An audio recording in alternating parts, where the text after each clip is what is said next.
বলে আরেকটু হাঁটি। ময়না তখন বলে আচ্ছা চলো হাঁটি। ওরা পার্কে একটি মনোরম পরিবেশে ঘুরছে।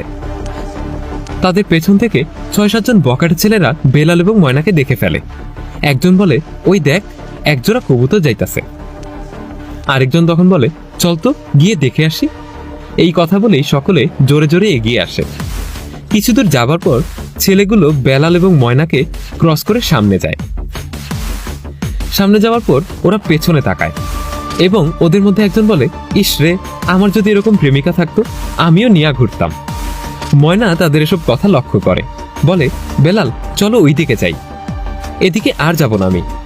বেলাল তখন বলে চলো। কিছু দূর যাবার পর একটা সুন্দর বসার জায়গা পায় তারা। বেলাল বলে ওইখানটাতে বসি চলো। ময়না বলে আচ্ছা চলো। দুজন তখন সেখানে বসে, অনেক আলাপ করে। তারা দুজনেই খুব খুশি, খুব হাসাহাসি করে। হঠাৎ ময়না লক্ষ্য করে ছেলেগুলো ওদের এখনো ফলো করছে। ছেলেগুলো দূরে দাঁড়িয়ে দাঁড়িয়ে কথা বলছে। প্রথমজন বলে দোস্ত মালটা কিন্তু খাসা। আরেকজন বলে ইস রে, মালটা যদি আমি পাইতাম তোর রাজরানী করে রাখতাম। একজন বলে দোস্ত রে, কপালওয়ালার কপাল আর মুরগিওয়ালার ডিম, এইরকম এই পোলার লেগে এমন জিনিস। আরেকজন বলে আহারে, এই মালটা যদি আমি পাইতাম ওরে সারা পৃথিবী আইনা দিতাম। ময়না এবং বেলাল ওদের সব কথা শুনে বিরক্তি প্রকাশ করে। বেলাল বলে চলো আমরা ওই দিকে যাই, এরা সমাজটাকে নষ্ট করে দিল, এদের জন্য এখন ভালোভাবে কোথাও ঘোরাফেরাও করা যায় না, চলো এখান থেকে আমরা চলে যাই। তখন ময়না বলে উঠে না, ওদের ভয়ে আমরা যাব কেন, ওরা চলে যাবে, তুমি দাঁড়াও আমি আসছি। এই কথা বলেই ময়না উঠে যায়। বেলাল তার হাত ধরে টান দিয়ে বলে না, ওরা ভালো ছেলে না, কিছু করা কথা বললে ওরা আমাদের ক্ষতি করতে পারে, তার চেয়ে চলো আমরা চলে যাই।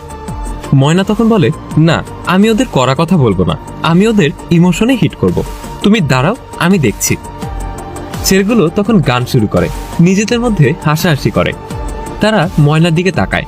তখন একজন বলে মাল্লা কিন্তু এই দিকেই আসতেছে, মনে হয় আমাদের কাউরে পছন্দ করছে। সকলেই তখন লক্ষ্য করে যে ময়না তাদের দিকেই আসছে। তখন সকলেই খুশি। আরেকজন বলে আসেন মহারানী আসেন, বলুন কি সেবা করতে পারি। আরেকজন বলে এই যে ম্যাডামের জন্য ঠান্ডা নিয়ে আয়। ময়না তখন কাছে এসে বলে আসসালামু আলাইকুম। সকলেই খুশি হয়ে বলে ওয়ালাইকুম আসসালাম। কে কার আগে যে কথা বলবে তা নিয়ে তাদের মধ্যে ঠেলাঠেলি শুরু হয়। ময়না তখন বলে তো আপনারা কেমন আছেন?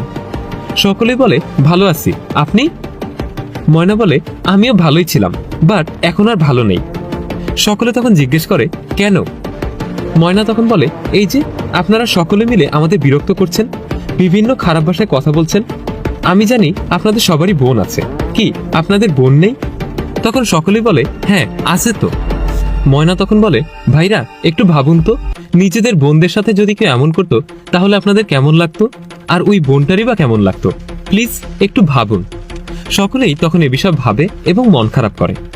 ময়না আরো বলে আমি জানি আপনাদের মধ্যে যেমন দুষ্টামির মন আছে, ঠিক তেমনি একটা বোনের জন্য একটা সফট কর্নার আছে। আপনারা যা করেছেন তা অবশ্যই না বুঝে করেছেন। সকলেই তখন বলে হ্যাঁ আমাদের আসলে ভুল হয়ে গেছে। ওদের মধ্যে একজন সকলকে ধমক দিয়ে বলে এই যা তোর এখান থেকে, তোদের জন্য এসব হয়েছে। তারপর মেয়েটা সামনে এসে বলে আপা, আপনি আমাদের চোখের কালো চশমা খুলে দিয়েছেন, এভাবে তো কেউ কোনোদিন বলেনি, আপনাকে ধন্যবাদ। ময়না তখন হাসি দিয়ে বলে তোমাদেরকেও ধন্যবাদ যে নিজের ভুল বুঝতে পেরেছ। আর শোনো, আমাদের আগামী সপ্তাহে বিয়ে, তোমাদেরকে দাওয়াত দিলাম, আমার নম্বরটা তোমরা রাখো আর ফোন করে চলে এসো। তখন সকলেই খুশি হয়, বলে হ্যাঁ আপনার বিয়েতে আমরা অবশ্যই যাব, দিন আপনার নাম্বারটা দিন। ময়না তখন তাদের সবাইকে নাম্বার দেয়। একজন বলে উঠে আপা আপনি কিছু মনে নিবেন না, আমরা আপনার সাথে দুর্ব্যবহার করেছি, আমাদের শাস্তি হলো আপনার বিয়েতে গিয়ে আমরা সকাল থেকে সন্ধ্যা পর্যন্ত আপনার সকল কাজ করে দেব। ময়না তখন হাসি দিয়ে চোখের পানি মুছে বলে অবশ্যই কাজ করবে, করবে না কেন, বোনের বিয়েতে তো ভাইরাই কাজ করবে, পেট ভরে খাবে আর মজা করবে, নাচবে। কি নাচবে তো? একজন বলে অবশ্যই আপা, আমি বিয়ে বাড়িতে প্রায়ই নাচি, আমরা সকলেই আমাদের এই বোনের বিয়েতে অনেক মজা করব। কি সবাই মজা করবো তো? সকলেই বলে হ্যাঁ খুব খুশি আমরা। ময়না তখন ওদের কাছ থেকে বেলালের কাছে যায়, খুশিতে তাদের হাতে হাত মিলায়। বেলাল খুশি হয় ময়নার বুদ্ধিমত্তা দেখে। তাই আসুন আমরা ইফটিজিংকে না বলি, সকলেই মেয়ে মানুষকে বোনের দৃষ্টিতে দেখি। প্রত্যেক মানুষের মধ্যেই ভালো মন্দ দুইটা গুণই আছে। আমরা মন্দ গুণ ত্যাগ করি আর ভালো গুণগুলো আবিষ্কার করি। ভিডিওটি ভালো লেগে থাকলে লাইক, কমেন্ট, শেয়ার করতে ভুলবেন না। কমেন্ট বক্সে জানান আপনার মূল্যবান মতামত।